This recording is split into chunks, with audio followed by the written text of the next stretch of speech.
లో తీవ్ర ఉద్రిక్త పరిస్థితులు ఏర్పడ్డాయి. లాహోర్లో తలెత్తిన అల్లర్లు హింసాత్మకంగా మారాయి. పాకిస్తాన్లోని పంజాబ్కు చెందిన పోలీసులు 11 మంది కార్యకర్తలను హత్య చేసినట్లు టీఎల్పీ చీఫ్ సాద్ రిజ్వీ ఆరోపించారు. ఘర్షణల సమయంలో 24 మందికి పైగా కార్యకర్తలు గాయపడినట్లు తెలిపారు. వారిని ఆసుపత్రులకు తీసుకువెళ్తే వైద్యం చేయడానికి కూడా అక్కడి వైద్యులు నిరాకరించారు అని అన్నారు.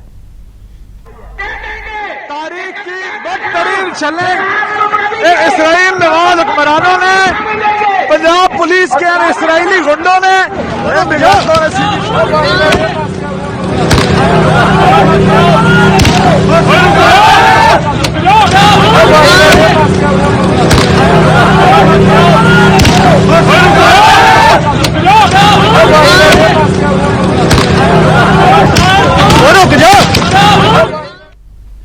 గాజాలో మరణాలు, ట్రంప్ శాంతి ప్రణాళికను నిరసిస్తూ టీఎల్పీ కార్యకర్తలు గురువారం ఆందోళనలు కొనసాగిస్తున్నారు. ఈ అల్లర్లలో భాగంగా శుక్రవారం నిరసనకారులు ఇస్లామాబాద్ లోని అమెరికా ఎంబసీ ముట్టడికి ప్రయత్నించడంలో ఆందోళనలు హింసాత్మకంగా మారాయి. ఆందోళనకారులను కట్టడి చేసేందుకు భద్రతా దళాలు ప్రయత్నిస్తున్న క్రమంలో ఘర్షణలు జరిగాయి.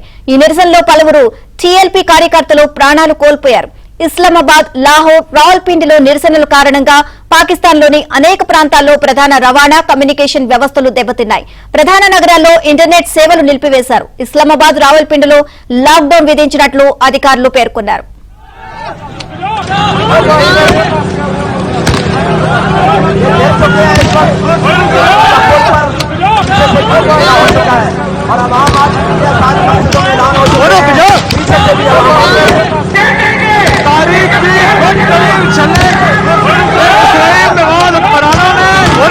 पंजाब पुलिस के इसराइली गुंडों ने